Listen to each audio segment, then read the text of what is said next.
You just won $240 million. Those 7 words should have meant everything. They should have erased the past 6 months of hell, the nights sleeping in a 15-year-old Honda with 3 hungry children, the shame of using gas station bathrooms to brush our teeth. But when the words left his mouth, all I could think was that my ex-husband would find out, and he would try to take this too. You know what they don't tell you about rock bottom? It's not actually the worst part. The worst part is when life dangles hope in front of you and you're too broken to believe it's real. They say what goes around comes around, that the universe keeps receipts, that karma never forgets an address. I used to think that was garbage people told themselves to sleep better at night. Now I'm not so sure. My name is Tiana Matthews, and this is the story of how I went from sleeping in my car with 3 toddlers, rationing dollar menu items into meals, to standing in a diner in front of cameras and strangers being handed a check that would change everything. But before I tell you about that moment, before I explain how a single act of kindness I'd completely forgotten about saved my children's lives, I need you to understand how completely I'd been destroyed. Hey, how are you doing today? I hope wherever you're watching this from, you're somewhere warm, somewhere safe. Maybe the weather's nice, maybe it's not, but I hope you have a roof over your head because I know what it's like not to.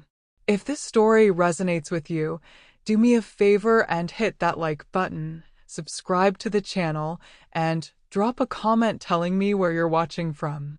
This one's going to be intense, but I promise you, it's worth staying until the end. But let me start from the beginning. I was 24 when I married Derek Matthews.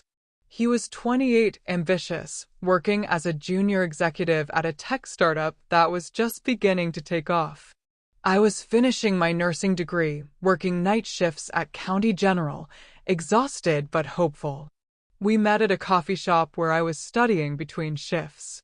He bought my coffee, made me laugh, told me I had the most genuine smile he'd ever seen.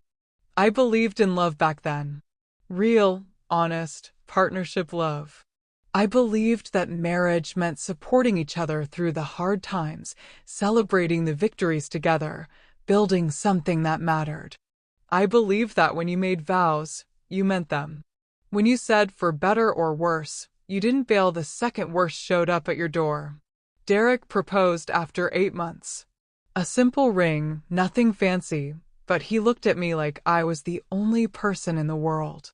He said he wanted to build a life with me, that my kindness and strength made him want to be better. He said he'd never leave me, no matter what happened. I should have paid attention to what he didn't say. We got married in a small ceremony, just family and close friends. His parents were there, polite but distant.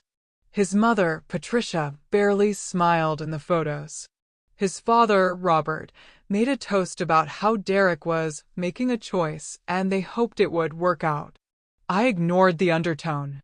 I was in love. I was building my future. The first year was good.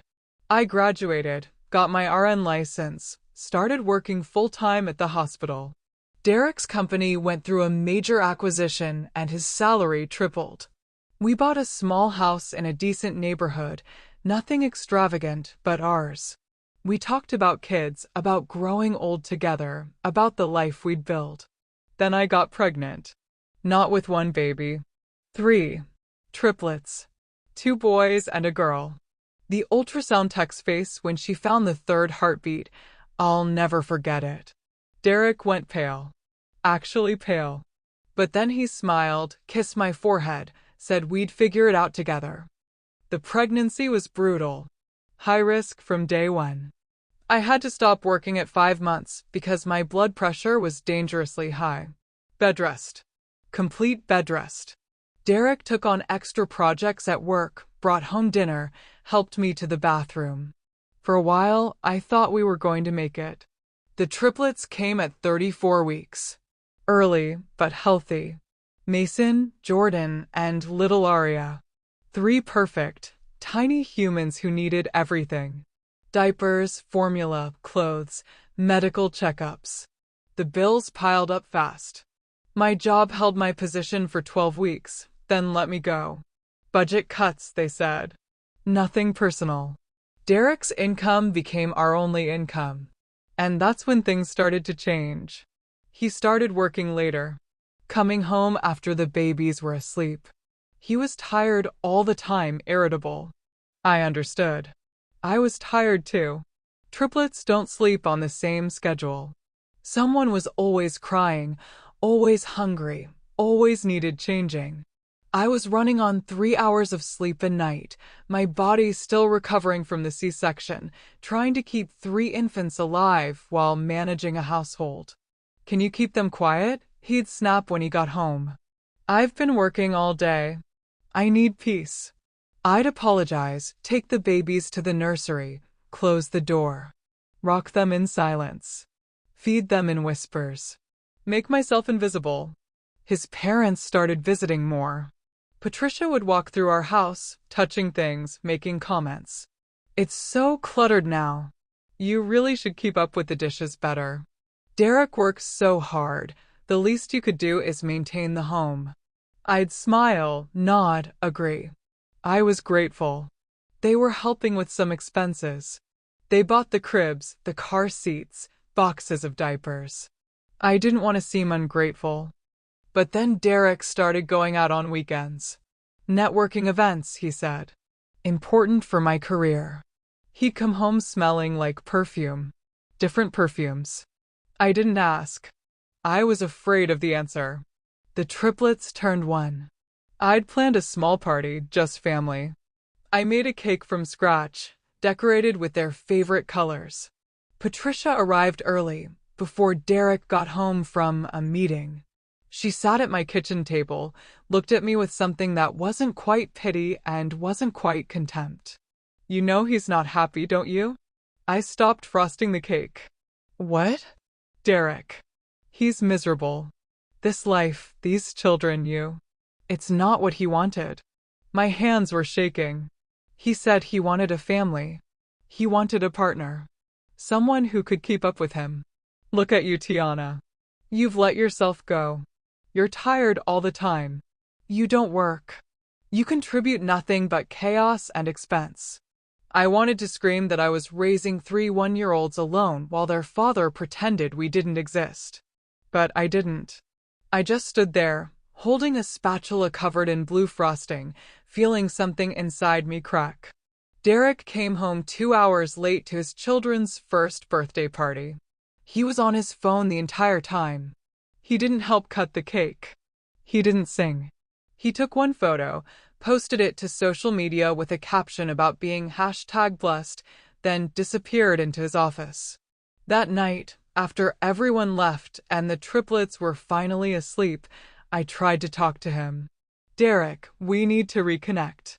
I feel like we're roommates, not partners. Maybe we could do date nights or couples counseling or... I want a divorce. For words. Delivered like he was ordering coffee. I couldn't breathe. What? I'm done, Tiana. This isn't working. You're not the person I married. I need more than this. More than what? Our children? Our family.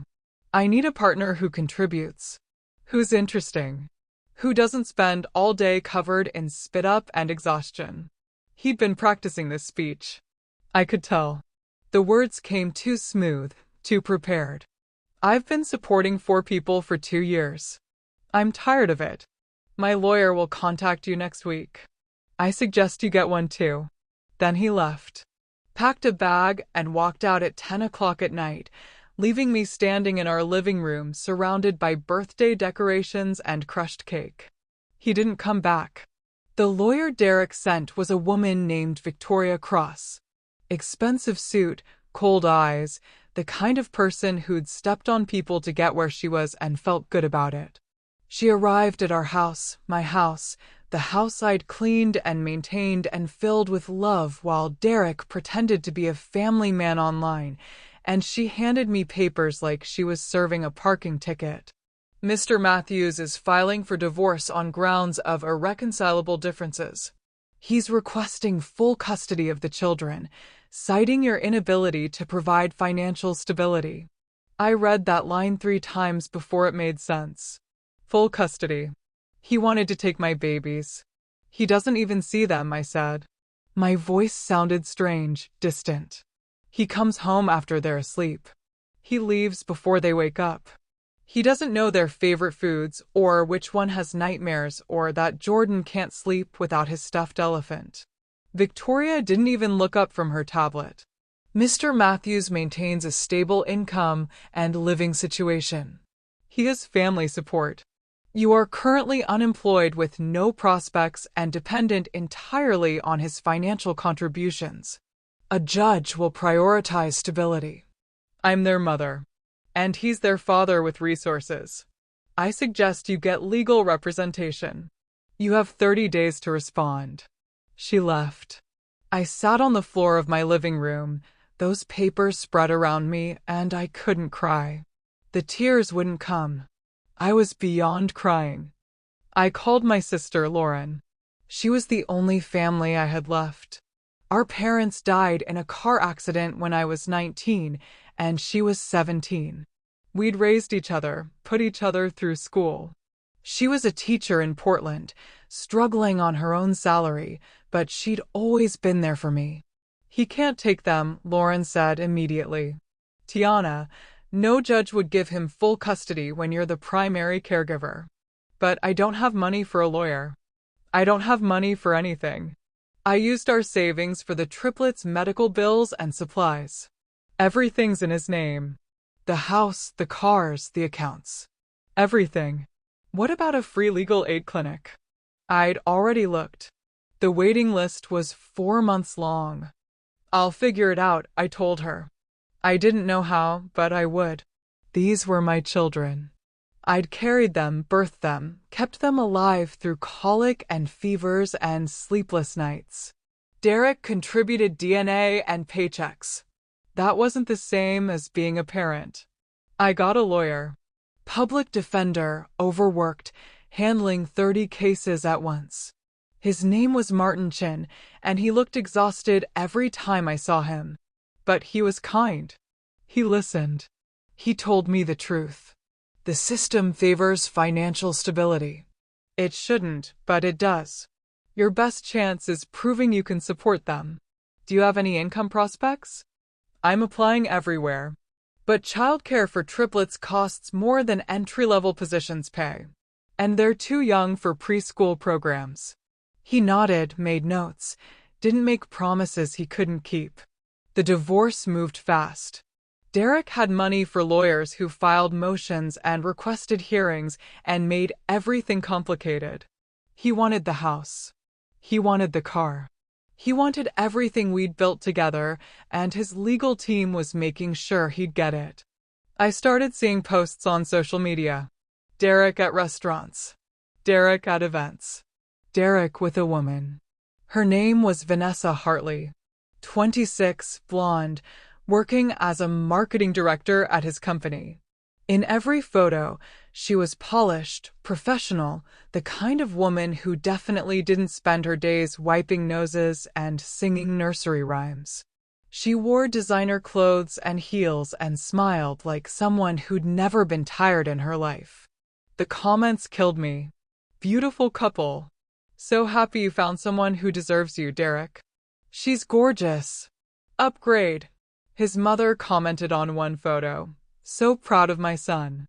Finally happy. Finally. Like our marriage, our children, our life together had been some kind of prison sentence he'd endured. I stopped looking. I had to. Every post felt like another knife. The temporary custody hearing happened on a Tuesday. I wore my only good dress, the one from our wedding rehearsal dinner. It was loose now. I'd lost 20 pounds from stress and skipping meals so the triplets could eat. Derek showed up in a new suit with Victoria and 2 other lawyers. He didn't look at me. The judge was an older man, Judge Patterson, who looked bored before we even started. He reviewed the financials, listened to both sides, made his decision in under 15 minutes. Temporary custody will be joint, week on, week off, until the final hearing. Mrs. Matthews will retain residence in the marital home until asset division is determined. Mr. Matthews will continue financial support at the current level. I should have felt relief. I got to keep my babies at least half the time. But when Derek took them for his first week, watching him load their diaper bag and car seats into a vehicle I didn't recognize, with Vanessa sitting in the passenger seat scrolling through her phone, I felt sick. They don't know her, I told him. Mason gets scared around strangers. Arya only eats the organic puree pouches, the green ones. Jordan needs. I'm their father, Tiana. I think I can handle my own children. He drove away. I stood in the driveway until the car disappeared. Then I went inside and cried for 3 hours straight. That week was torture. The house was too quiet. I kept checking their room, expecting to hear them, finding only silence. Derek didn't answer my calls. Didn't respond to my texts asking how they were, if they were eating okay, if they missed me. When he brought them back, Arya had a diaper rash so bad she was bleeding. Mason's favorite elephant was missing. Jordan had a bruise on his forehead. What happened? I demanded, holding Jordan. Kids fall, Tiana. It's normal. Maybe if you weren't so paranoid, you'd know that. And Arya's rash? Vanessa said regular diapers work fine. The organic ones you use are a waste of money.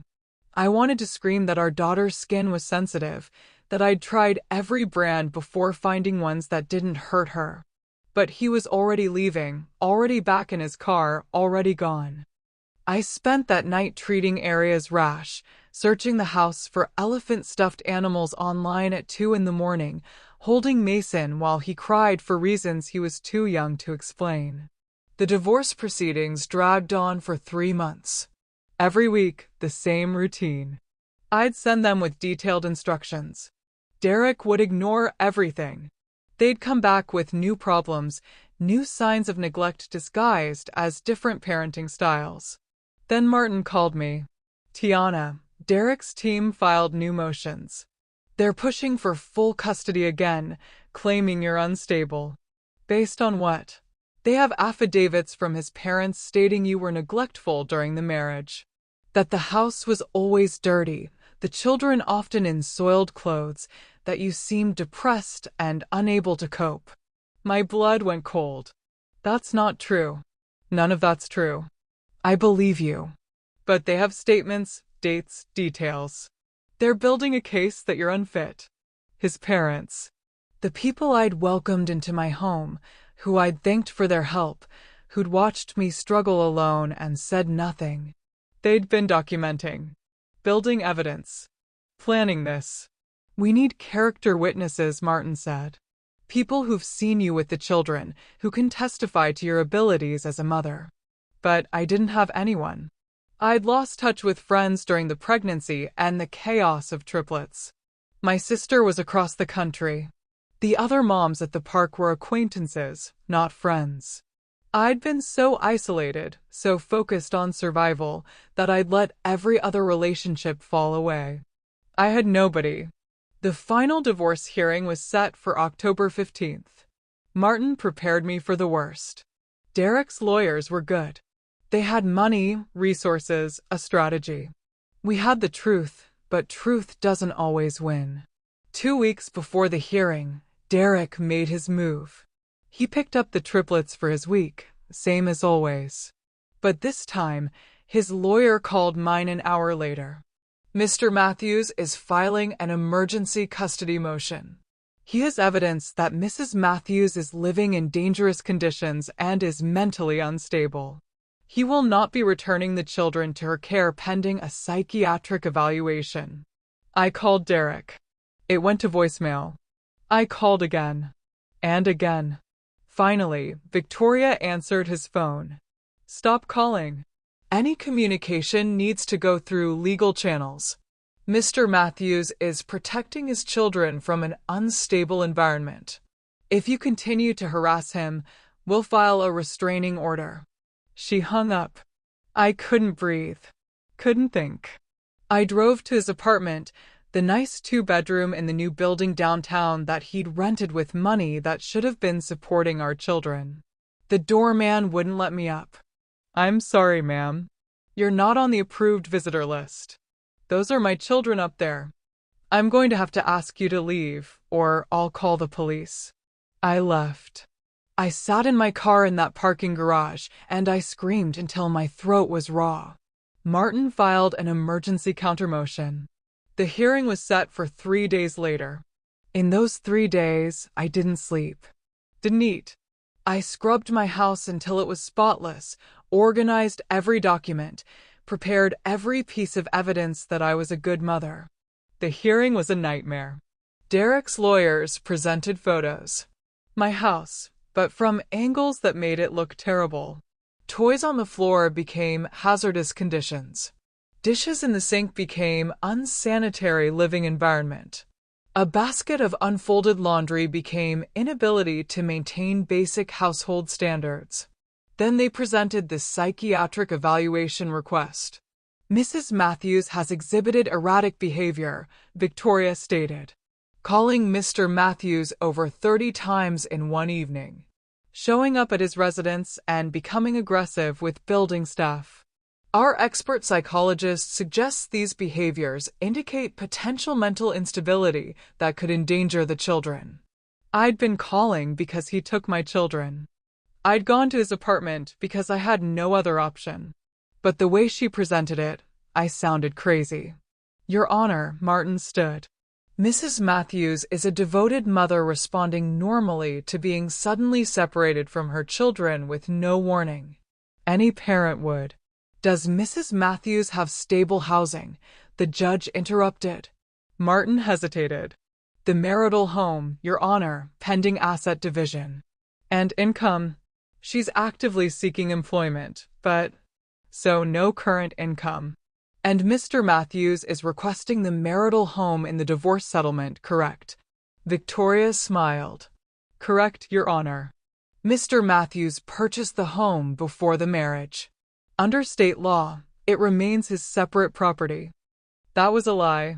We'd bought it together, both our names on the mortgage. But the down payment had come from his parents.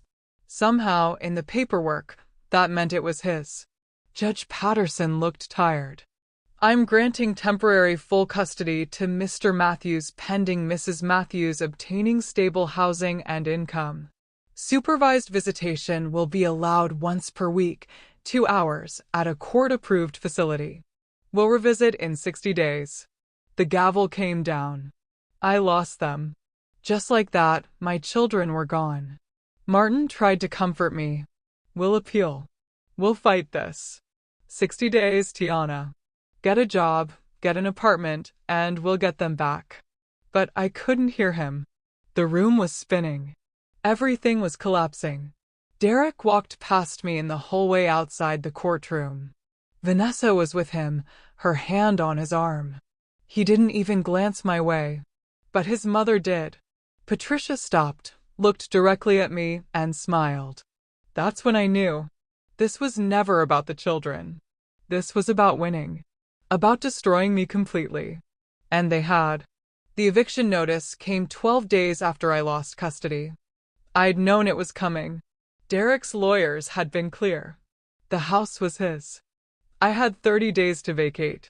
But seeing it in writing, that official document taped to my front door where the neighbors could see, where everyone would know I was being thrown out, it made everything real in a way the court hearing hadn't. 30 days to find an apartment I couldn't afford with a job I didn't have while my children lived with a man who barely knew them. I called every apartment complex in the area. The conversation was always the same. "Do you have proof of income?" "I'm currently between jobs, but I'm actively interviewing and..." "We require proof of income at 3 times the monthly rent." "I'm sorry. I applied to 62 jobs in 2 weeks. Retail, food service, administrative positions, anything. The retail places said I was overqualified. The nursing positions wanted recent experience I didn't have. The administrative jobs paid barely above minimum wage, and when I mentioned I'd need childcare assistance, the interest disappeared. We're looking for someone who can work flexible hours, including evenings and weekends. I can't do evenings and weekends. I have triplets. Had triplets. Have triplets who I'm only allowed to see for 2 hours on Thursday afternoons in a supervised facility that smells like disinfectant and broken families. The first supervised visit destroyed me. The facility was in a basement of a family services building. Gray walls, fluorescent lights, toys that had been played with by hundreds of sad children in terrible situations. A woman named Ruth sat in the corner with a clipboard, watching, taking notes on everything I did. Mason, Jordan, and Aria were brought in by Derek's mother. Not even Derek. He couldn't be bothered. They looked different. New clothes, expensive brands. Aria's hair was cut shorter. Mason was wearing shoes I'd never seen. "Mama." Aria ran to me and I caught her, buried my face in her hair. She smelled different. Different shampoo, different detergent. They were erasing me, bit by bit. Jordan was hesitant. He hung back, holding Patricia's hand. "It's okay, sweetheart," Patricia said in a voice like honey. "You can say hello to Tiana." Tiana. Not Mama. Tiana. "I'm Mama, baby," I said, reaching for him. "Come here." He came eventually, but slower than before. In 2 weeks, they'd already started confusing him. Mason cried when the 2 hours were up. He didn't want to leave. He wrapped his arms around my neck and screamed, and Ruth had to help Patricia pry him off me while I stood there, helpless, watching my son beg to stay with me. "Same time next week," Ruth said, like this was normal. Like ripping children from their mother was just another Thursday. I sat in my car in that parking lot for an hour after they left, unable to drive, unable to function. The next day I got a call from Martin. "Derek's team is requesting reduction of visitation. They claim the emotional distress of seeing you is harmful to the children's adjustment." Mason was upset because he missed me. That's normal. That's healthy. I know. I'll fight it. But Tiana, you need to get housing and employment. That's the only way we win this. I had 19 days left in the house. I sold everything. Furniture, electronics, clothes, anything worth money. I made $2,000. It wasn't enough for first month, last month, and security deposit on any apartment in a safe area. I looked at places I could afford. They were in neighborhoods where I wouldn't feel safe walking to my car. Buildings with broken locks and suspicious stains, and the kind of neighbors who pretended not to hear screaming. I couldn't bring my children to places like that. And if I rented one anyway, Derek's lawyers would use it against me. Unsuitable living conditions. They'd make sure I never got custody back. Lauren offered to let me stay with her in Portland. But that was 800 miles away. If I left the state, I'd lose any chance at custody. The court required I stay local for visitation. I was trapped. Day 29, I packed what was left. Clothes, documents, photos of the triplets. Everything fit in my car, a 2008 Honda Civic with 160,000 miles and a check engine light that had been on for 3 years. Day 30, I left the keys on the kitchen counter and walked out of my home for the last time. I didn't have anywhere to go. I drove to a parking lot behind a grocery store and sat there as the sun went down, trying to figure out my next move. I had $2,000 in cash. My phone bill was due. Car insurance was due.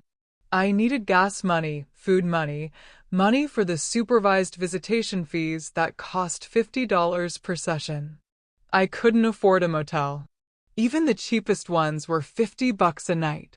That was $1,500 a month, more than most apartments. So I slept in my car. That first night was the worst.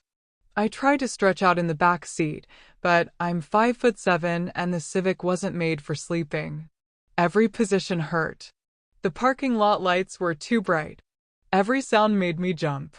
Every car that drove by, I was afraid it was police who'd arrest me for vagrancy, or worse, someone who'd hurt me. I didn't sleep. I just laid there, staring at the ceiling fabric that was coming loose, wondering how my life had become this. In the morning, I used the grocery store bathroom to wash my face and brush my teeth. A woman came in, saw me changing my shirt over the sink, and gave me a look that was half pity, half disgust. I left quickly. I started learning the patterns. Which parking lots were safe? Which grocery stores didn't mind if you used their bathrooms? Which fast food places had the cheapest food? A dollar menu burger could be split into 2 meals if you were careful. Gas station coffee was free if you bought anything, even a pack of gum. I showered at a community center that had a pool. $5 for a day pass. I could only afford it twice a week. I applied to more jobs. But you can't put a car as your address on applications. You can't show up to interviews when you haven't slept and you're wearing the same 3 outfits on rotation, and everyone can tell something's wrong with you. Where do you see yourself in 5 years? The interviewer asked at a receptionist position. In 5 years? I couldn't see past tomorrow. In 5 years, my children might not remember my face. I didn't get the job. Thursday came. Visitation day. I spent my last $5 on the community center shower, made sure I looked as put together as possible. Clean clothes, brushed hair, makeup from the free samples I'd taken from the department store. I had to look stable. Had to look like someone who deserved her children back. But when I got to the facility, Ruth took one look at me and I knew she could tell. Maybe it was the weight loss. Maybe it was the exhaustion I couldn't hide anymore. Maybe it was something else. But she knew. The triplets were different again. More distant. Arya called Vanessa Nessa and talked about how Nessa taught her a song. Jordan showed me a toy and said Daddy bought it, with pride I'd never heard when talking about me. Mason was the only one who still seemed to remember. He held my hand the whole 2 hours. Didn't want to play with the toys. Just held on. Where do you live now, Mama? He asked. He was barely 2.5. Too young to understand divorce, but old enough to know something was wrong. I'm staying with friends, baby. Just until Mama gets a new house. Lying to my child. Adding that to the list of things I'd never thought I'd do. When Ruth took them back, she asked to speak with me privately. Mrs. Matthews, are you in stable housing? I should have lied. Should have made something up. But I was so tired. I'm between places right now. But I'm working on it. Her face changed. Professional sympathy. The kind that comes before bad news. I'm required to report housing instability to the court. You understand. I understood.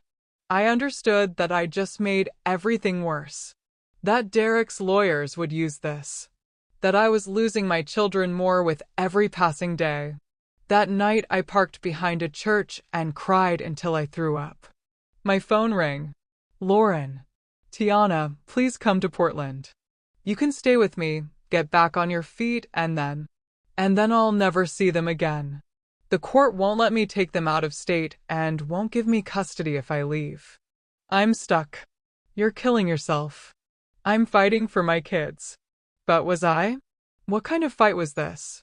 Living in a car, getting weaker, getting more desperate. What would I even be if I got them back? What kind of mother could I be like this? 2 days later, Martin called with the news I'd been expecting. Visitation is suspended pending your establishment of stable housing. I'm sorry, Tiana. Once you have an address, we can request. I hung up. I couldn't hear the rest. They took my last piece of them. 2 hours a week was all I had, and now that was gone too. I drove to Derek's apartment building that night. I didn't go in. I just sat across the street, watching the lights in his windows. I could see shapes moving. Derek, Vanessa, probably my children getting ready for bed. Mason would want his elephant. Arya would need her special cup for water. Jordan would try to delay bedtime by asking for more stories. Did they know those things? Did they care? A knock on my window made me jump. A police officer. "Ma'am, you can't park here. Need to move along." I drove. No destination. Just away. I found myself at the diner on 5th Street. Lou's Diner, open 24 hours, cheap food, and they didn't hassle you if you nursed one cup of coffee for a few hours. There was a sign in the window. Community charity raffle, free entry. Winner gets family meal package. A family meal. Enough food for 4 people. I could make that last a week if I was careful. I went inside. The diner was busy, people crowded around a booth in the back where they were doing the raffle. Some kind of local charity event. I didn't care about the details. I just needed food. I filled out the entry form with my name. Dropped it in the jar. Waited. The host was a man in his 50s, well-dressed, but not flashy. He had kind eyes. He pulled tickets, called names, handed out meal vouchers. I didn't expect to win. I never won anything. But then he pulled a ticket, looked at it, looked up at the crowd, and his eyes landed on me. Really looked at me. Like he recognized me. "Tiana Matthews?" I raised my hand, confused. He walked over, and instead of handing me a meal voucher, he pulled out an envelope. Sealed, official looking. Everyone was watching now. Cameras from the local news that had been covering the charity event turned toward us. He handed me the envelope. "You saved my mother's life 4 years ago. I've been looking for you ever since. Open it." My hands were shaking. I didn't remember saving anyone's life. I'd helped lots of people as a nurse, but nothing that dramatic. Nothing that would lead to this. I opened the envelope. Inside was a check. $240 million. I read it 3 times. The numbers didn't change. "You just won $240 million, he said quietly, just for me. Then louder, for the cameras, for everyone. "This woman saved my mother's life and refused any reward. She said she was just doing her job." Well, Tiana, I'm just doing mine. This is the lottery ticket my mother bought the day you saved her. She told me if she won, it was yours. She passed away 6 months ago, but she made me promise to find you. The diner erupted. Cheers, applause, camera flashes. I couldn't process any of it. I just stood there, holding a check that would change everything, surrounded by strangers celebrating my miracle. But all I could think was, Derek was going to find out. And he was going to try to take this too. The man's name was Richard Castellano. Self-made billionaire, tech industry, kept a low profile. His mother, Marie Castellano, had collapsed in the emergency room 4 years ago while visiting a friend. Massive heart attack. I was the nurse who'd spotted the symptoms before she even hit the ground, called the code, started compressions. She survived because I'd been paying attention. I barely remembered it. It was my job. I'd done the same thing dozens of times. But apparently, Marie remembered me. Remembered my name. And when she won the lottery 6 months before her death from cancer, she'd made her son promise to find me and give me the winnings. Richard handed me his card. "Call me tomorrow. We need to set up accounts, financial advisors, legal protection. Don't tell anyone about this until we have everything secured." Too late. The news cameras had it. By the time I got back to my car, my phone was exploding. Texts, calls, Facebook messages from people I hadn't spoken to in years. And one text from Derek, "We need to talk." About the children. Not congratulations. Not happiness for me.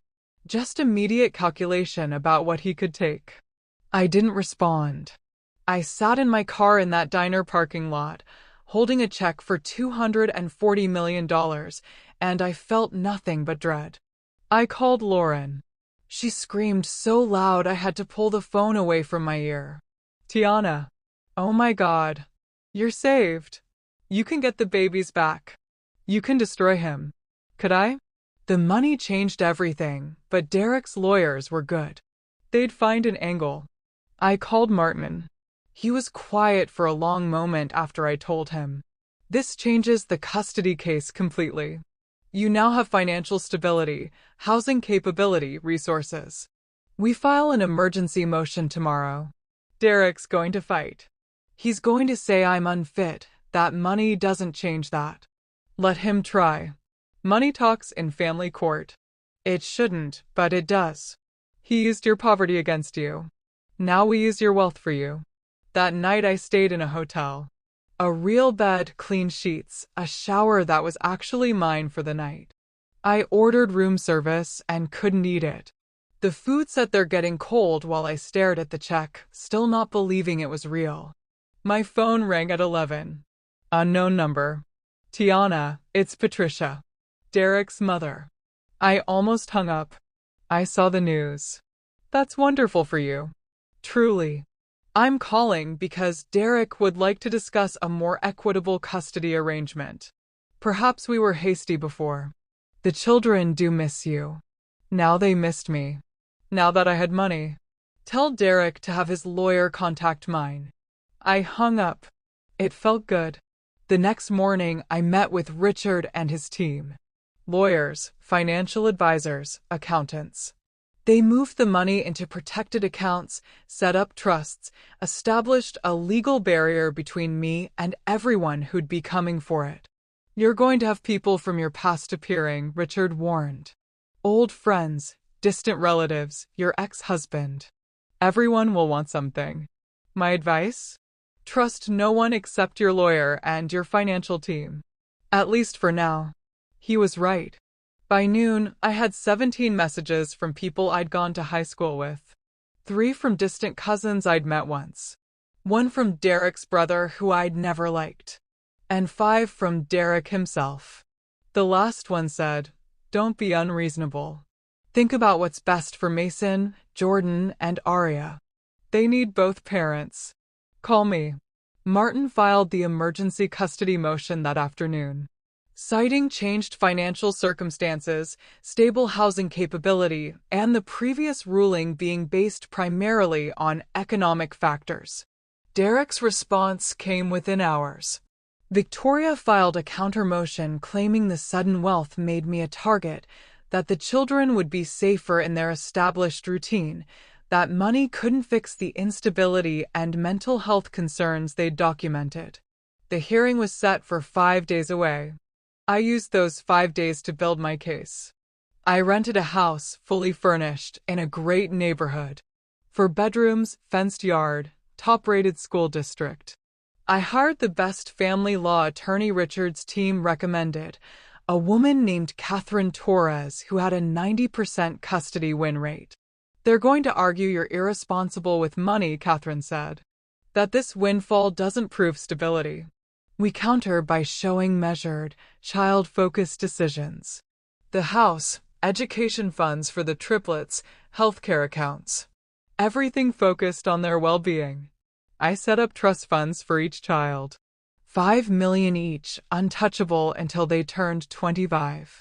I established healthcare accounts, education savings, everything documented and official. Derek showed up at my new house on day 3. I just finished setting up the nursery, 3 cribs even though they were getting old enough for toddler beds. I wanted them to have options. The doorbell rang. I checked the camera system the security company had installed that morning. Derek stood there in jeans and a polo shirt, hands in pockets, looking almost humble. I opened the door but not the security screen. "Nice place," he said. I didn't respond. "Tiana, this is crazy. We don't need lawyers fighting. We can work this out ourselves. The kids need stability, not more court battles. You took them from me. You had your mother lie about me in court. You used my poverty against me and tried to erase me from their lives. Now you want to negotiate." I was angry. We both were. The divorce was messy. But I never wanted to hurt you. The lies came so smooth. He actually looked sincere. "The hearing is in 2 days. Tell your lawyer whatever you want." I'm getting my children back. His face changed. The humble act dropped. You think money fixes everything? You're still the same person who couldn't handle 3 kids. Money doesn't make you a better mother. No. But it means judges won't dismiss me because I'm poor. See you in court, Derek. I closed the door. My hands were shaking, but I felt strong. Stronger than I'd felt in months. That night, Vanessa called. I didn't recognize the number until she identified herself. Tiana, I know you hate me, but I care about those kids. They're confused and scared with all this fighting. Maybe you and Derek need to think about what's really best for them. You don't get an opinion on my children. I'm going to be their stepmother. Derek proposed last week. The words hit like ice water. Congratulations. That doesn't make you their mother. No, but it makes me a permanent part of their lives. We could work together, co-parent peacefully. Or we can keep fighting and hurt them more. She was good. Almost convincing. Playing the reasonable adult while I was the bitter ex-wife. Vanessa, you want to help? Convince Derek to agree to joint custody and stay out of my way. I hung up. The hearing was different this time. Better lawyer, better evidence, better position. Catherine presented everything perfectly. The house, the trusts, the stability. Derek's team tried their arguments. The sudden wealth, the history of instability, the mental health concerns. Judge Patterson looked tired again. But this time, when he made his ruling, it went differently. Joint physical custody, equal time. Both parents have adequate resources and capability. We'll revisit in 6 months. Not perfect, but not losing them completely. I'd won half the battle. Derek's face was stone as we left the courtroom. But Patricia looked furious. This wasn't over. But for the first time in months, I had hope. The first week with the triplets back was everything I dreamed about. Mason slept in my bed every night, arms wrapped around my neck. Aria laughed again, real belly laughs that I hadn't heard in months. Jordan slowly warmed back up, started calling me Mama instead of Tiana. I thought we were healing. I was wrong. The transition happened at a neutral location, a park halfway between my house and Derek's apartment. Catherine advised it. Neutral ground, public place, less conflict. The first exchange was tense but fine. Derek barely looked at me, just made sure the kids got in my car safely. The second week, when I was supposed to drop them back, Vanessa was there too. She immediately crouched down to the triplets level. Did you guys have fun? We missed you so much. Daddy has surprises waiting at home. The kids ran to her. Not to Derek. To her. That hurt more than I wanted to admit. Week 3, Derek was late picking them up. 40 minutes late. When he finally arrived, he was on his phone, distracted. Sorry, work thing. Let's go, kids. No explanation to me. No apology for making me wait. Week 4, he tried to change the schedule. I need them this weekend. It's my custody week, but I have a work trip. Vanessa will watch them. No, that's not the arrangement. If you can't be there, they stay with me. Don't be difficult, Tiana. Vanessa is going to be their stepmother. They need to bond with her. The custody order says you, Derek. Not your fiancé. He left angry. But he took them on his scheduled day anyway. That weekend, scrolling through social media, I saw the photos. Derek, Vanessa, and my children at a beach resort. His work trip was a vacation. My kids were building sandcastles with a woman who was replacing me while Derek sipped drinks by the pool. The caption on Vanessa's Instagram, family vacation with my loves. Her loves. My children. I called Catherine. He's violating the spirit of the custody agreement. Using his time for vacations while claiming work obligations. Can we document this? Document everything. Screenshots, dates, times. If he establishes a pattern, we can use it. I started keeping records. Every late pickup, Every schedule change request, every social media post that contradicted what he told me. Then Mason came home with a bruise on his arm. Small, finger-shaped marks. Baby, what happened? Nessa got mad. I spilled juice. My blood went cold. She grabbed you. He nodded, already moving on to his toys, not understanding the weight of what he'd just said. I took photos. Called Catherine immediately. This is serious. We need to file a report with Child Services and request an emergency modification. But when the investigator came to interview Mason, he didn't remember. Or said he didn't. He was 2.5. His memory was unreliable. The investigator saw the photos, but without Mason's consistent testimony, there wasn't enough evidence. Kids bruise easily, the investigator said. Without clear proof of abuse, we can't act. Derek's lawyer called it a malicious allegation. Said I was trying to weaponize the children against their father's new relationship. The accusation was noted in my file. A mark against me. I was trying to protect my son and it backfired. 2 months into the custody arrangement, I got a call from Jordan's pediatrician. Mrs. Matthews, I have Jordan here for an appointment. Mr. Matthews brought him in for a full checkup and immunization update. I didn't authorize that. I'm supposed to be notified of all medical appointments. Silence on the other end. According to our records, Mr. Matthews has full medical decision-making authority. That's not correct. We have joint legal custody. I pulled out the custody agreement. Read it 3 times. She was right. Buried in the legal language, in a section I'd barely understood, Derek had retained sole medical decision-making authority. Catherine had fought for physical custody, for equal time, for financial arrangements. But this detail had slipped through. Derek could make all medical decisions without consulting me. I need a copy of all his medical records, I said. Everything. When the records arrived, I saw the pattern. Derek had taken all 3 kids to a new pediatrician, one I didn't know. Had moved them to a different practice without telling me. The new doctor's notes were concerning. Mother reportedly has history of instability. Father concerned about her influence on children's emotional well-being.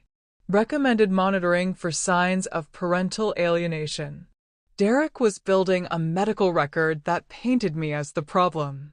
I confronted him at the next exchange. You're telling their doctor I'm unstable?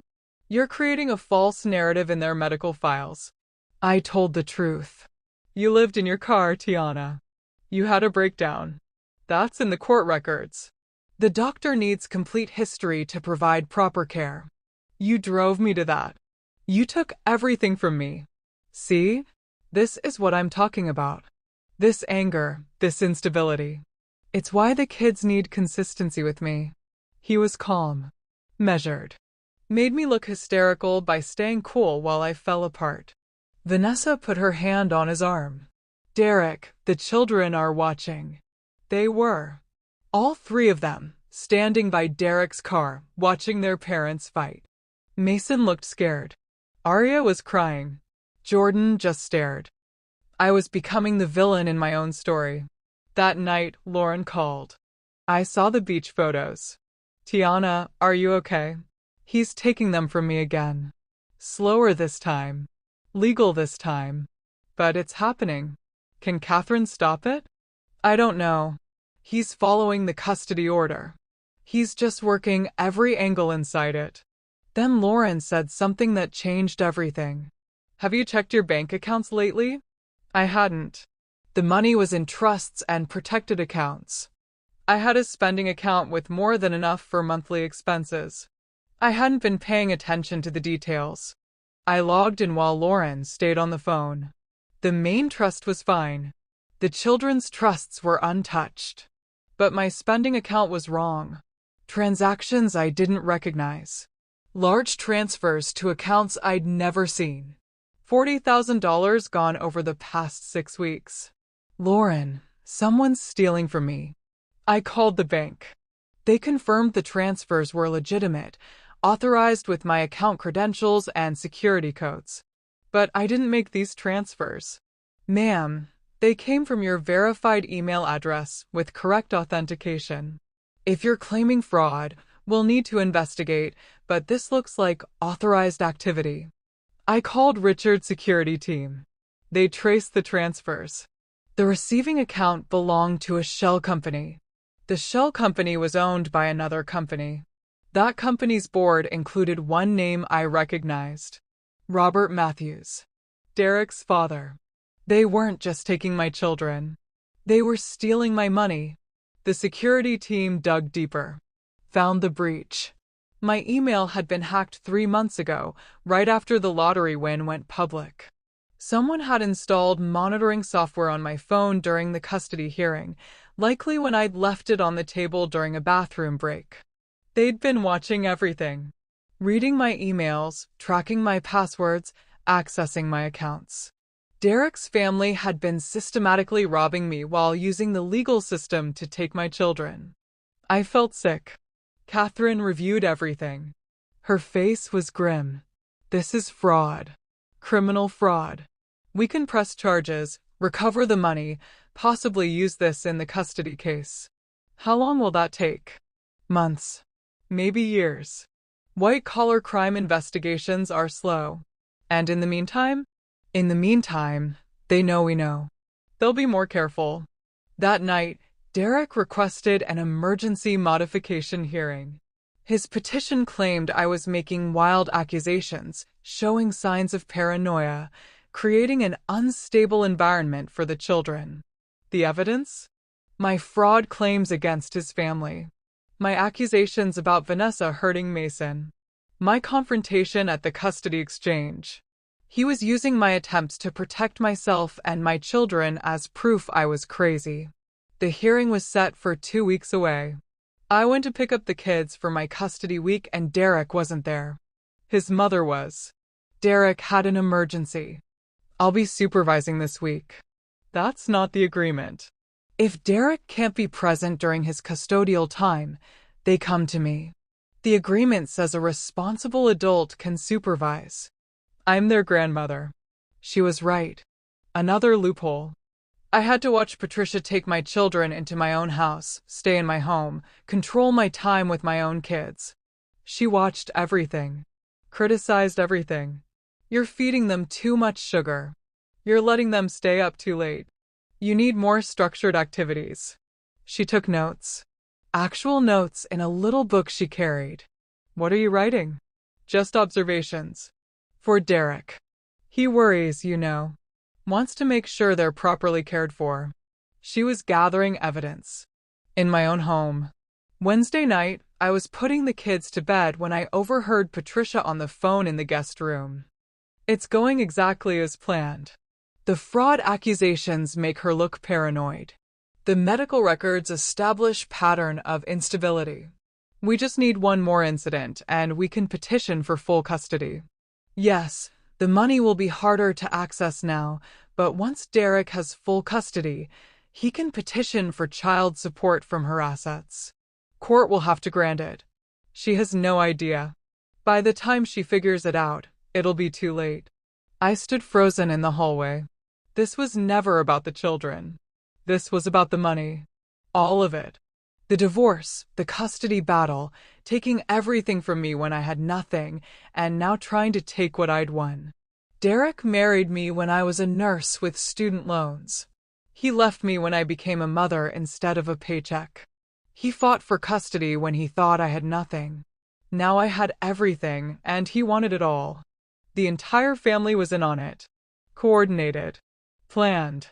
And I'd been playing defense while they executed a strategy. I recorded Patricia's conversation. Sent it to Catherine immediately. Her response came fast. Don't confront her. Act normal. We'll use this. I went back to the kids' room, read them stories, tucked them in, kissed their foreheads. Patricia watched from the doorway, smiling like a loving grandmother. All I could see was a thief in my house, plotting to take my children and my future. That night I barely slept. Patricia was down the hall. My children were 30 feet away, but might as well have been miles. How had I been so blind?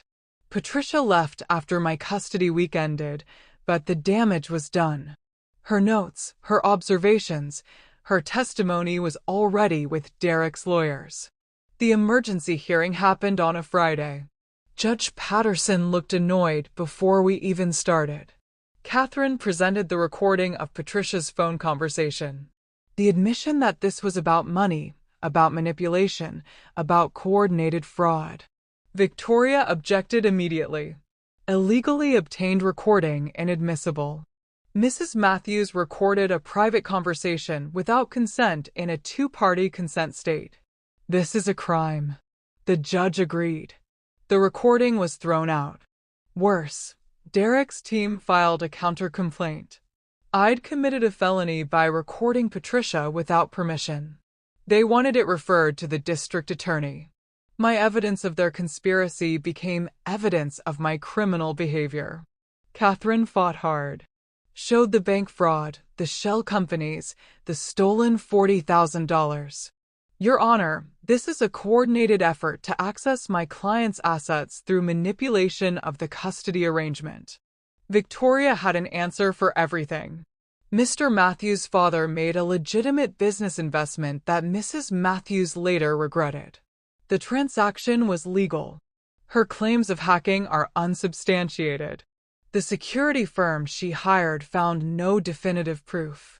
This is paranoia, Your Honor. Exactly what we've been documenting. Judge Patterson ruled. I'm ordering a psychological evaluation for Mrs. Matthews before any custody modifications. I'm also referring the illegal recording matter to the DA's office. Custody remains joint pending evaluation results. I walked out of that courthouse with a court-ordered psych eval and potential criminal charges. Derek walked out smiling. The psychological evaluation took 3 weeks. 3 sessions with Dr. Helen Bradshaw, a court-appointed psychologist who asked endless questions about my childhood, my marriage, my mental state. Do you often feel people are conspiring against you? When they actually are conspiring, is it still paranoia? She wrote that down. I could tell it wasn't helping me. How did you feel living in your car? Desperate. Terrified. Like I'd failed my children. More notes? Do you have thoughts of harming yourself or others? No. I have thoughts of protecting my kids from people trying to exploit them. She asked about the recording. About my confrontations with Derek. About every moment of anger or fear I'd shown in the past 6 months. I tried to sound balanced, reasonable, stable. But how do you explain your life falling apart without sounding broken? The report came back 2 weeks later. Patient shows signs of acute stress reaction and possible paranoid ideation stemming from traumatic life events. While not presenting immediate danger, patient would benefit from ongoing therapy and medication management. Recommend continued monitoring of patient's parental capacity under current stress levels. Not a diagnosis of mental illness, but enough doubt to hurt me. Derek's lawyers used it immediately. Filed for primary physical custody with me having supervised visitation only. Mrs. Matthews is under significant psychological strain. The children need stability while she addresses her mental health. The hearing was set for a month away. I started therapy because the court report recommended it. Dr. Sarah Kim was kind, professional. She actually listened. You're not paranoid. You're responding rationally to a coordinated attack. But the court system doesn't always recognize the difference. So what do? Build your case carefully. Document everything. Stay calm. Don't give them ammunition. I tried. I really did. But Derek kept pushing. He enrolled the kids in a preschool program without consulting me. When I objected, he cited his educational decision-making authority buried in the custody agreement. He took them to his parents' house every weekend during his custody time. The same people who were stealing from me were now bonding with my children, teaching them that I was the problem. Arya started having tantrums when I picked her up, screaming that she wanted to stay with Daddy and Nessa. Mason wet the bed at my house, but not at Derek's. Patricia made sure to mention it to the court mediator. Jordan started lying. Small things at first, then bigger ones. Mommy didn't feed us dinner. She had. He'd eaten chicken nuggets and applesauce. But he told his preschool teacher I didn't feed them, and the teacher filed a report. Another investigation. Another interview. Another mark in my file. The investigator cleared me, but the accusations stayed on record. I was drowning in documentation. Every pickup, every drop-off, every meal, every activity. I took photos of everything to prove I was a good mother. But living through a camera lens wasn't parenting. It was survival. The money kept disappearing. Smaller amounts now that security was tighter. But my legal fees were enormous. Catherine cost $500 an hour. The security team, the accountants, the investigators I'd hired to trace the fraud, it was all adding up. I'd won $240 million, and I was watching it drain away fighting for my own children. Then Derek played his final card. He proposed relocation. His company offered him a position in Seattle. Huge promotion, better opportunities. He filed a petition to relocate with the children. Mr. Matthews' career advancement will benefit the children financially and provide better opportunities. Mrs. Matthews can visit during holidays and summers. Seattle was 1,200 miles away. If he won, I'd lose them completely. Catherine was blunt. Relocation cases are hard to fight. Courts favor the parent with career stability and established routine. He's been building that case for months. So I lose. Not necessarily. But we need something big. Something that proves he's unfit or that his real motive isn't the children's welfare. I didn't have anything big. Just a recording I couldn't use and financial crimes that were hard to prove. I started losing weight again. Couldn't eat, couldn't sleep. Dr. Kim prescribed anxiety medication, but it made me foggy and I couldn't afford to be anything less than sharp. Lauren begged me to come to Portland. Just for a weekend. Get away from this. But I couldn't leave. What if Derek filed emergency motions while I was gone? What if he used a weekend trip as evidence of abandonment? I was trapped in my own life. The triplets' third birthday came. I planned a party at my house. Invited Derek to bring them, keep it civil for the kids. He showed up with Vanessa and his parents. They brought elaborate gifts, expensive toys I couldn't compete with. A custom playhouse that cost more than my first car. The kids loved it. Barely touched my gifts. Patricia took photos constantly. Posted them to Facebook with captions like, "Blessed to celebrate our grandbabies with their daddy and soon-to-be stepmommy." I wasn't in any of the photos. I was the one taking them, asking people to smile, serving cake. Invisible in my own children's birthday party. After they left, I sat in the playhouse Derek bought, surrounded by wrapping paper and toys, and I realized something horrible. My children were happy with him. They had routines, stability, 2 involved parents, grandparents who doted on them. They had everything I'd wanted to give them. Maybe they were better off. Maybe I was fighting for my own needs, not theirs. That thought was worse than anything Derek had done to me. The doubt that maybe I was the problem. I called Catherine the next morning. What if I stop fighting? What if I agree to his custody proposal, the relocation, everything? Silence on the other end. Tiana, that's not what you want. But what if it's what they need? Do you believe that? I didn't know anymore. The relocation hearing was scheduled for 2 weeks away. Catherine prepared our case, but I could tell she was worried.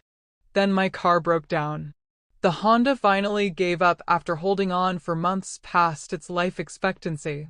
The repair cost more than the car was worth. I bought a new car. Something reliable, safe. A minivan perfect for 3 car seats.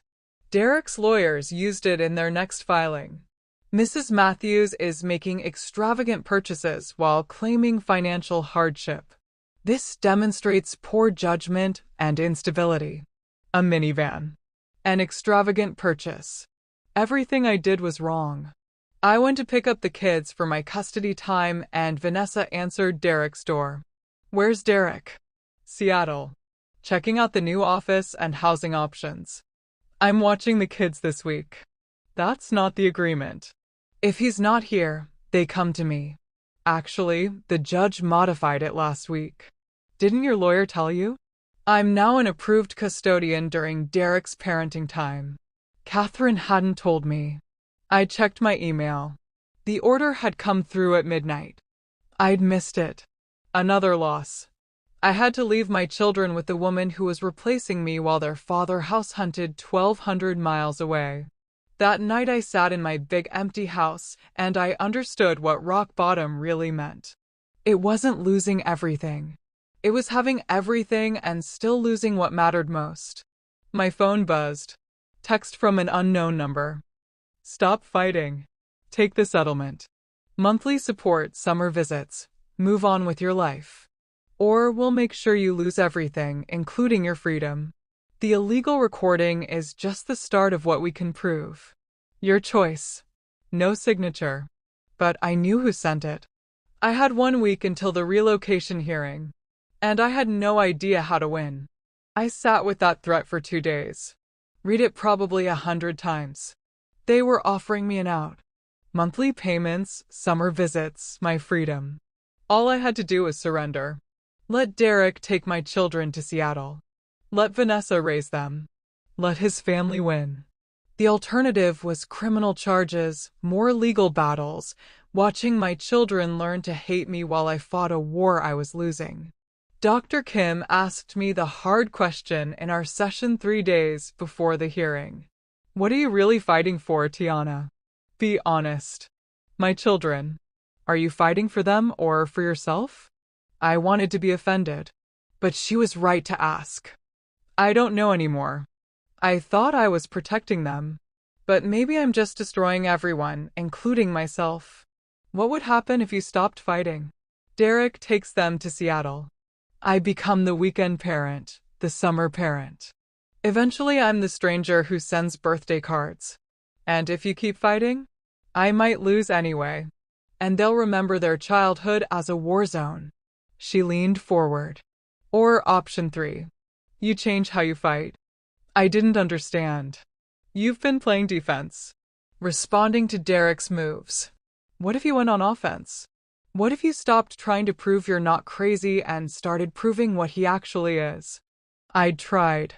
The recording was inadmissible. The financial fraud was hard to prove. I had nothing solid. Then find something solid. You have resources now. Use them. I left that session with something I hadn't felt in weeks. Not hope exactly, but possibility. I called Richard Castellano. We'd barely spoken since he'd set up my accounts. He'd made his gift and stepped back, respecting my privacy. Richard, I need help. Not money. Investigation. Tell me what you need. I explained everything. The custody battle, the relocation, the systematic destruction of my credibility. The theft I couldn't prove and the conspiracy I couldn't expose.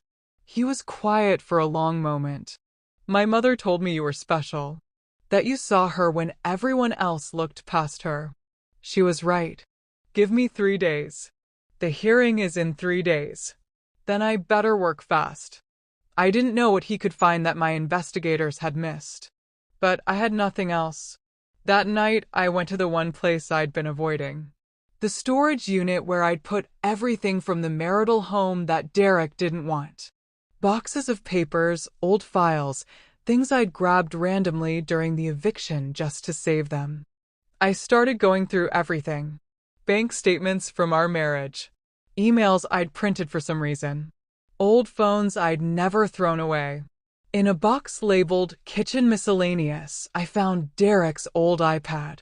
The one he'd replaced 2 years ago and told me to throw away. I'd packed it instead, meaning to wipe it and donate it. I'd charged it. The battery was dead, but it still worked. And it was still logged into his iCloud account. His emails, his messages, his photos. Everything from our marriage until he'd switched devices. I started reading. Emails to Vanessa dated 8 months before he asked for divorce. Can't wait until this is over and we can be together properly. Messages to his father about asset protection strategies and ensuring she gets nothing. A text to his mother, make sure you document everything. We need evidence she's incompetent. They'd planned this. All of it. The divorce, the custody battle, the systematic destruction of my credibility. It was coordinated from the beginning. But it was old evidence. From before the divorce was final. Would it matter now? I kept searching. Then I found the photos. Derek and Vanessa together at his apartment. Timestamps showed they were taken during his custody time. The kids visible in the background of some shots, clearly there while Derek and Vanessa were drinking, partying, ignoring them. One photo made my blood stop. Mason, maybe 18 months old, alone on the balcony of Derek's high-rise apartment. Just standing there, no adult visible.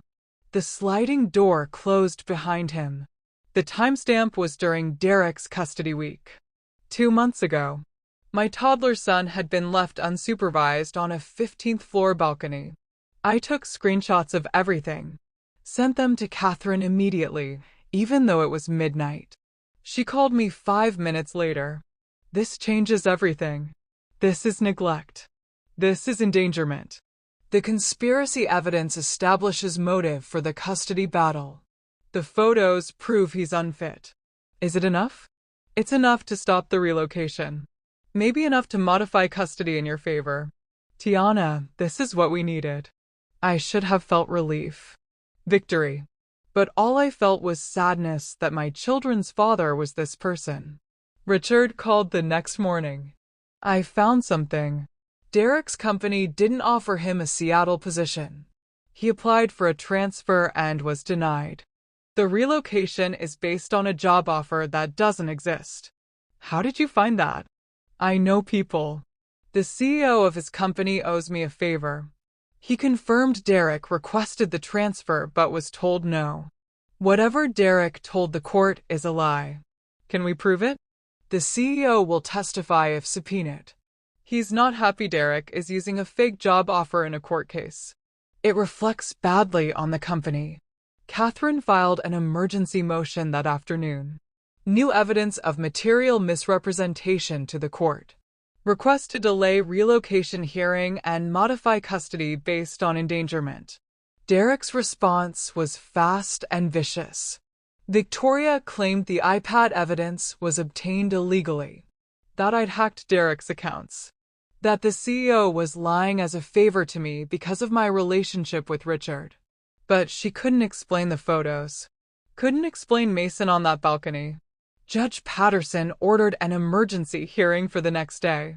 That night, Derek called me. First time he'd called directly in months.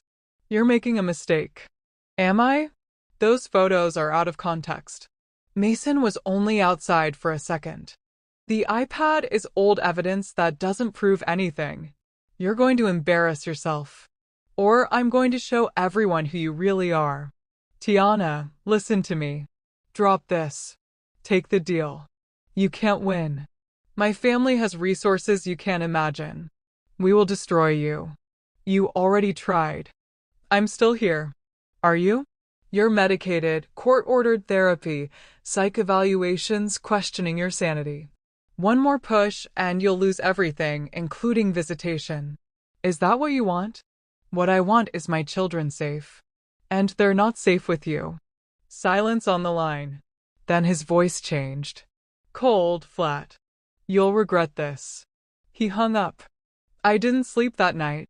Went over everything with Catherine. Prepared for every argument Derek's team would make. They're going to attack you personally, Catherine warned. Get vicious. Are you ready? I thought about Mason on that balcony. About the coordinated conspiracy to take my children and my money. About sleeping in my car while Derek vacationed with his mistress. I'm ready. The hearing started at 9. The courtroom was packed. Richard was there for support. Lauren had flown in overnight. Dr. Kim sat in the back, ready to testify if needed. Derek sat with Victoria and 2 other lawyers. Vanessa was next to him, holding his hand. His parents were behind them. They looked confident, like they'd already won. Catherine started with the iPad evidence, presented the emails showing premeditation, the conspiracy to hide assets and destroy my credibility. Victoria objected repeatedly, but Judge Patterson allowed it in. Derek's old device, technically marital property I had legal access to. Then Catherine showed the photos. Mason on the balcony. The timestamp. The metadata proving when and where it was taken. Derek's face went white. Your Honor, this was a momentary lapse. The child was never in real danger. Mrs. Matthews is sensationalizing. A toddler on a 15th floor balcony? Judge Patterson's voice was sharp. Mr. Matthews, this is serious. Catherine called Richard's CEO friend via video conference.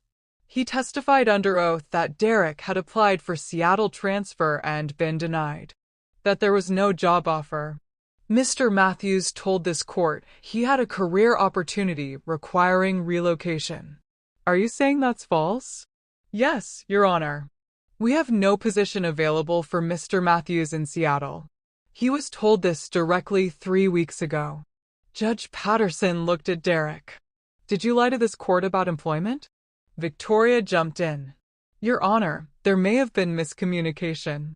Mr. Matthews believed the position was available. Stop. I've heard enough. This hearing is adjourned. I'm ordering a full investigation into Mr. Matthews' fitness as a parent and his representations to this court. Custody is modified immediately. Mrs. Matthews will have primary physical custody pending investigation results. Mr. Matthews will have supervised visitation only. The gavel came down. I'd won. Derek stood up, furious. This is insane. You're believing her over me because she has money now?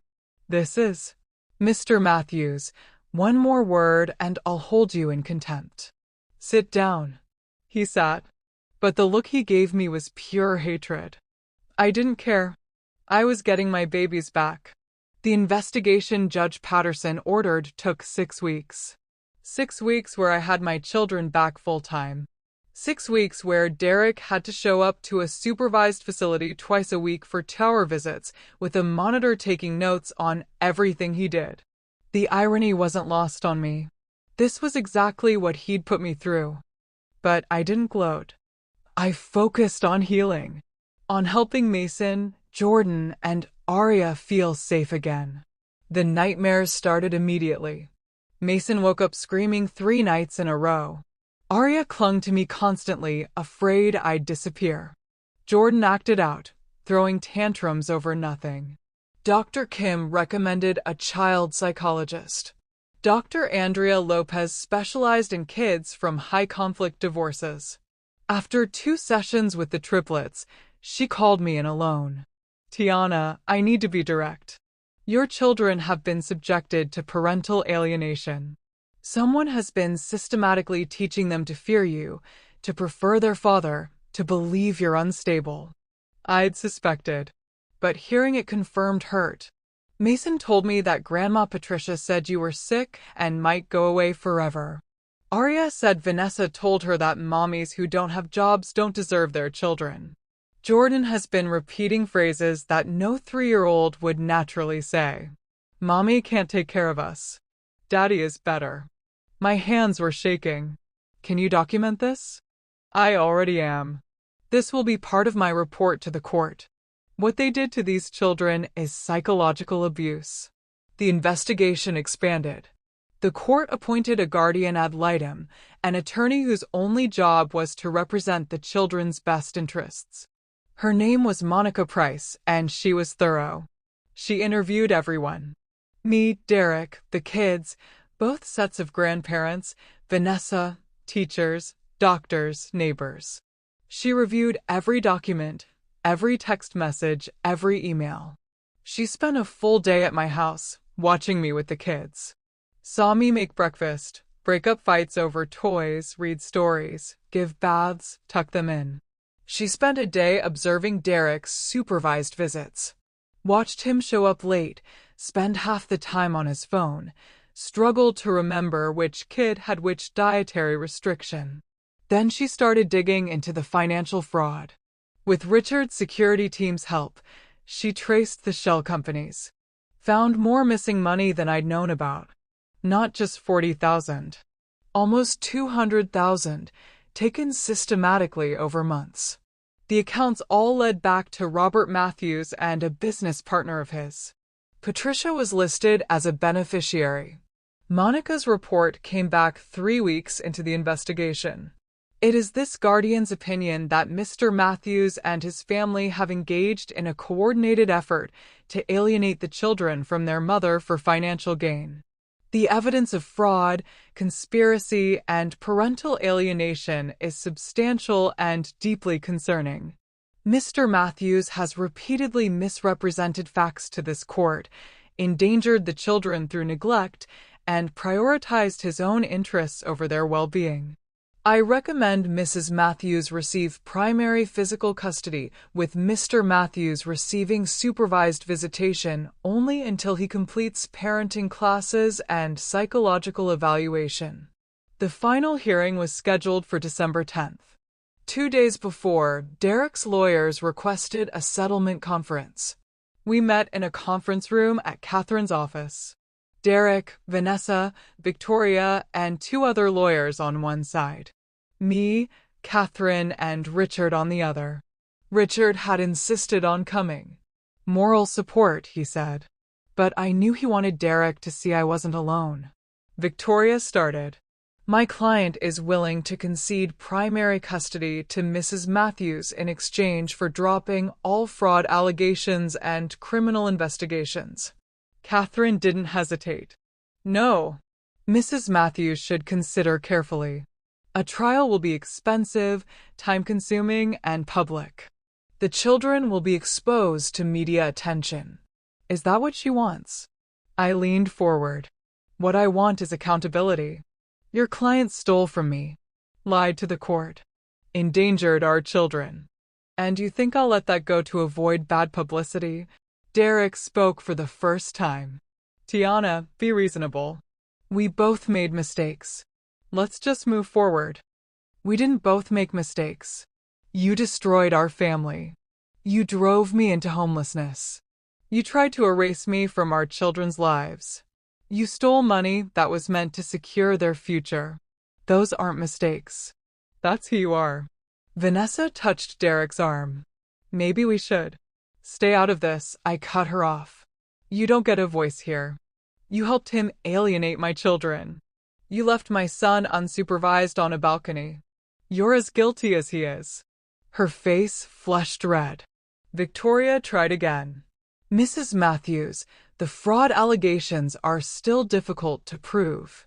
The money was in joint accounts, transferred through legal means. Richard spoke up. Actually, my forensic accountants have traced every dollar. We have emails discussing the transfers, instructions to hide the money, plans to use it against Tiana in court. We have everything. And we're turning it over to the FBI. This isn't just civil fraud anymore. It's wire fraud. Federal crime. Derek's face went pale. Victoria whispered something to him. He shook his head. She whispered again, more urgently. We need a moment to confer with our client. They left the room. When they came back 15 minutes later, Derek looked defeated. We'll accept the guardian ad litem's custody recommendations. No contest. In exchange, Mrs. Matthews agrees not to pursue criminal fraud charges against Derek personally. What about your parents? I asked. They're not part of this negotiation. Then no deal. Everyone involved faces consequences or we go to trial. More conferring. More whispered arguments. Finally, Derek will testify against his parents in exchange for immunity from prosecution.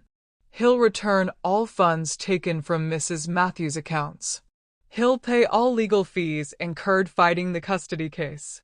He'll agree to supervised visitation pending completion of parenting classes and therapy. And he'll issue a public apology admitting to parental alienation and fraud.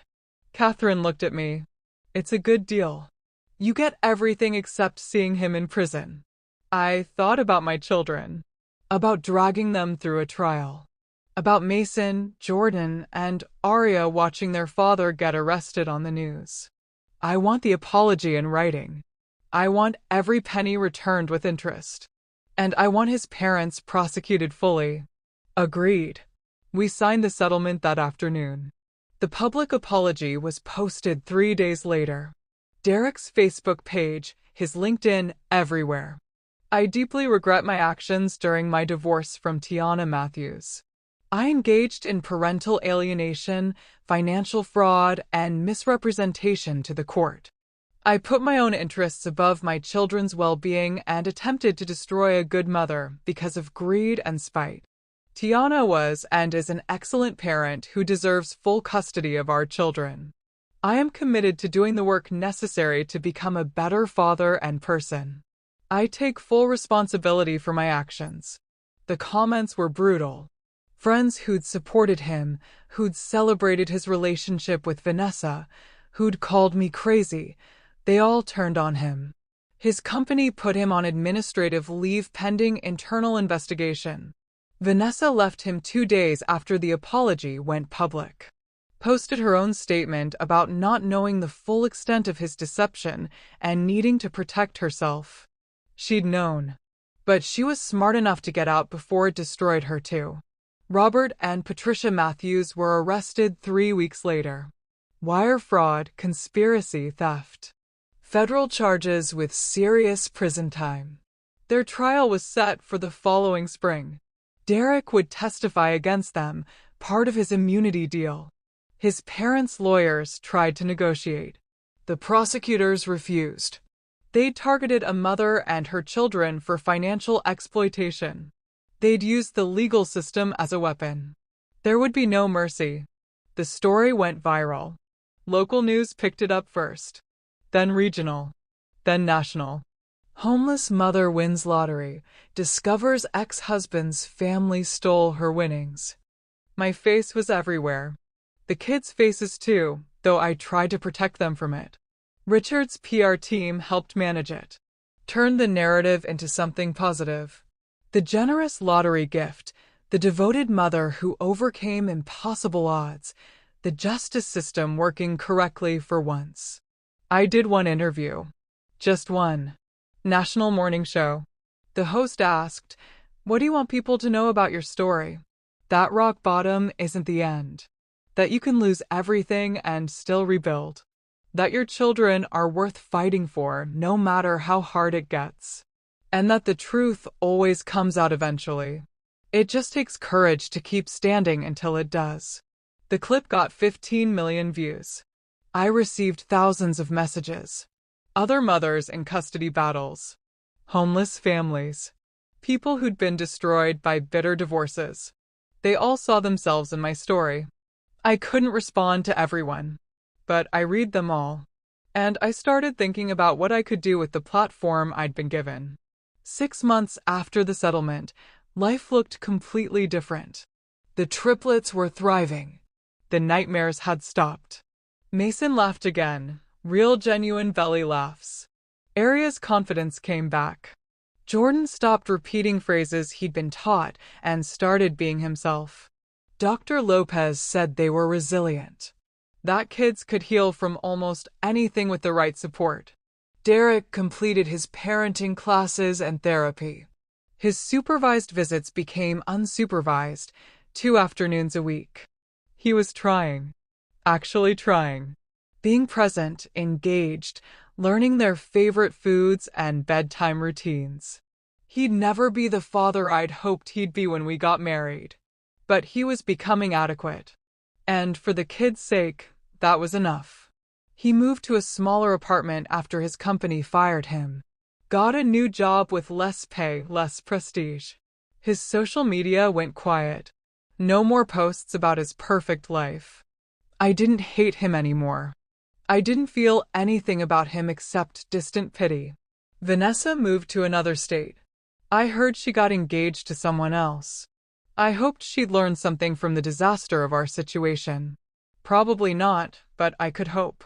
Robert and Patricia Matthews were convicted on all counts.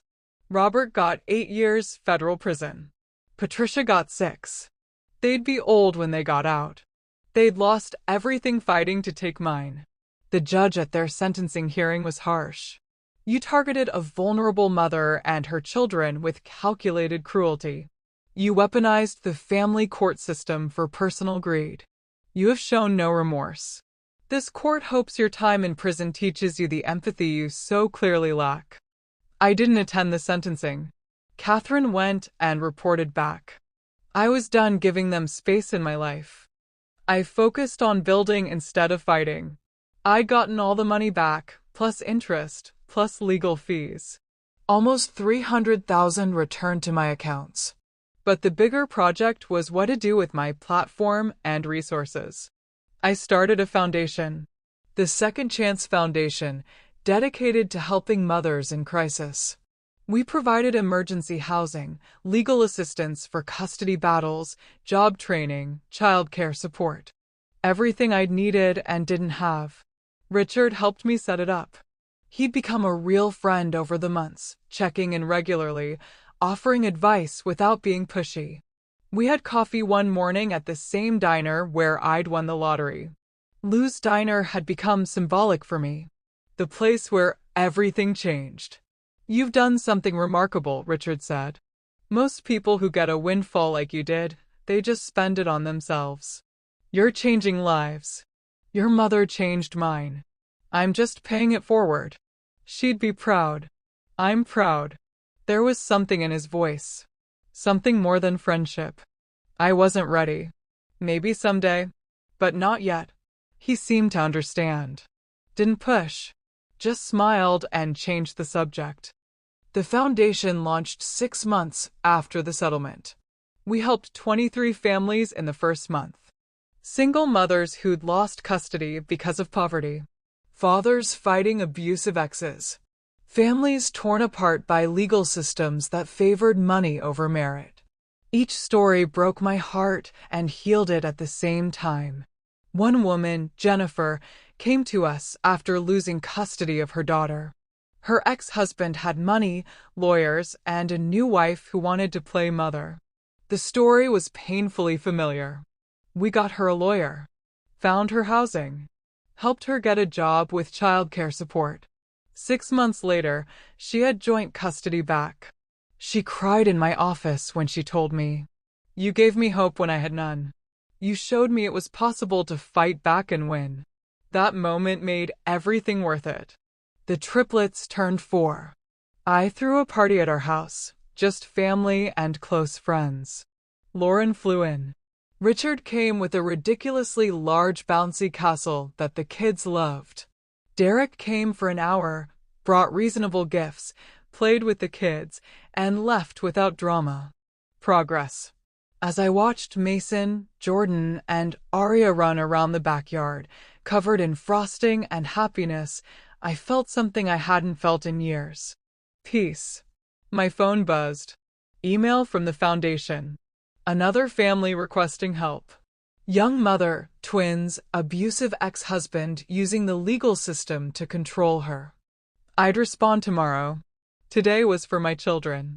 Richard found me in the kitchen as I was cutting more cake. You okay? More than okay. Happy. Actually happy. You deserve it. So do a lot of people. That's why the work matters. He smiled. For what it's worth, I think you're extraordinary. For what it's worth, I think your mother raised you right. We stood there in comfortable silence, watching the party through the window. Maybe someday there would be more between us. Maybe not. Either way, I had my children, my purpose, and my peace. That was more than enough. 3 years later. The foundation had helped over 2,000 families. We'd expanded to 5 states. I'd testified before Congress about family court reform. The work was exhausting and fulfilling in equal measure. Mason, Jordan, and Aria were 7 now. Thriving in school, happy, well-adjusted. They saw Derek regularly. He'd rebuilt his relationship with them slowly, carefully. He'd never be primary parent, but he was present. That mattered. They barely remembered the hardest times. The car, the poverty, the battle. They just knew they were loved. I'd started dating Richard 8 months ago. Slow, careful, no pressure. The kids adored him. He was patient, kind, never tried to replace their father. We were having dinner at his place when my phone rang. Unknown number. Is this Tiana Matthews? Yes. My name is Rebecca Chin. I'm living in my car with my 3 kids. I saw your story on the news 3 years ago. I kept the article. I thought maybe I could survive this if you did. But I can't do it alone anymore. Can you help me? I looked at Richard. He nodded. Where are you right now, Rebecca? She told me. A parking lot 2 towns over. Stay there. I'm sending someone to bring you to a safe place tonight. We're going to help you. You're not alone anymore. I made the calls. Emergency housing, immediate assistance, legal consultation in the morning. By midnight, Rebecca and her kids were in a warm apartment with food, clothes, and hope. Richard drove me home. The kids were asleep upstairs, Lauren babysitting. You can't save everyone, he said gently. No, but I can save some. And those some will save others. That's how it works. He kissed my forehead. That's why I love you. It was the first time either of us had said it. I love you too. Life wasn't perfect. I still had hard days. Moments where the trauma resurfaced. Therapy was ongoing. Healing wasn't linear. But I was happy. My children were safe. I was doing work that mattered. I'd gone from homeless and broken to whole and purposeful. The universe did keep receipts. Karma did know the address. But more than that, I'd learned that rock bottom could be a foundation. That losing everything could teach you what actually mattered. That the worst thing that ever happened to you could become the catalyst for the best thing you ever did. Hey, thank you so much for staying with me through this whole journey. I hope you're somewhere warm and safe right now, wherever you're watching from. Whether it's sunny or raining, day or night, I hope this story reminded you that your current circumstances aren't your final destination. If this resonated with you, please hit that like button and subscribe to the channel. Drop a comment and tell me where you're watching from and what part of the story hit you hardest. Your engagement helps us share these stories with more people who need to hear them.